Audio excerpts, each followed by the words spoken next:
how it relates to Christian believers, per se.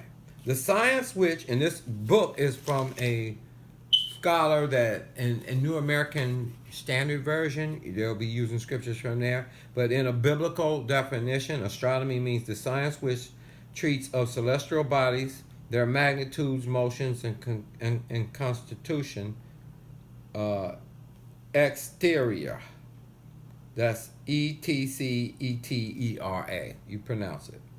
The material universe is only the outpicturing of the spiritual universe.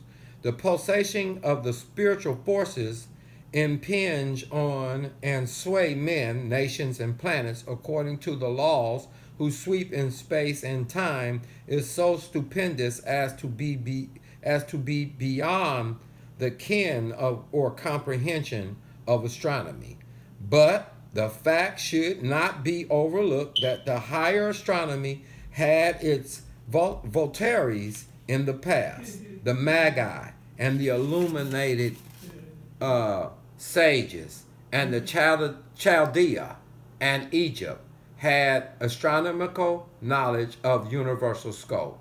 There evidence that proves that the sages of the distant past knew a higher astronomy than do we of this age, and that they predicted the future of this planet through cycles and aeons, its nights of mental darkness and the dawn of a spiritual day, with the same accuracy that our astronomers do its present day planetary revolutions.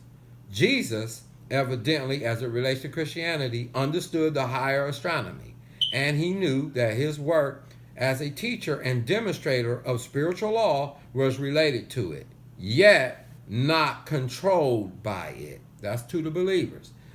He cooperated with the law and the prophets as far as they went, but he knew the higher law of Christ, of the Christ man, and affirmed his supremacy in the words, "All authority has been given to me in heaven and in earth." So now, Jesus, again, as far as Christianity knew, he knew that I have power over universal situations as they relate to things on this planet. So as it is in heaven, in that authority, whatsoever we bind in earth is bound in heaven. Whatever we loose on earth is loosed in heaven.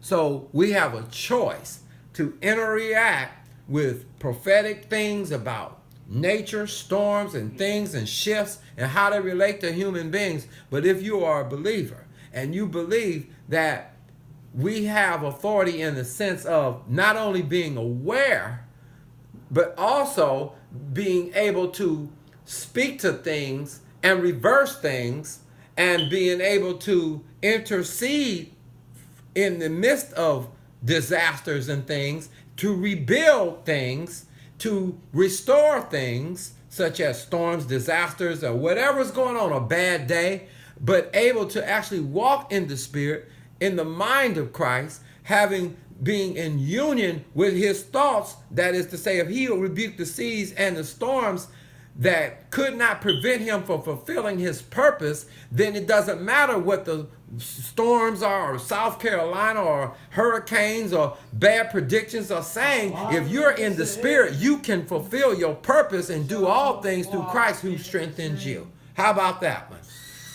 Selah, I love you guys, and God bless you. This is part 2 as astronomy, astrology, and how it relates to Christianity beliefs. God bless you.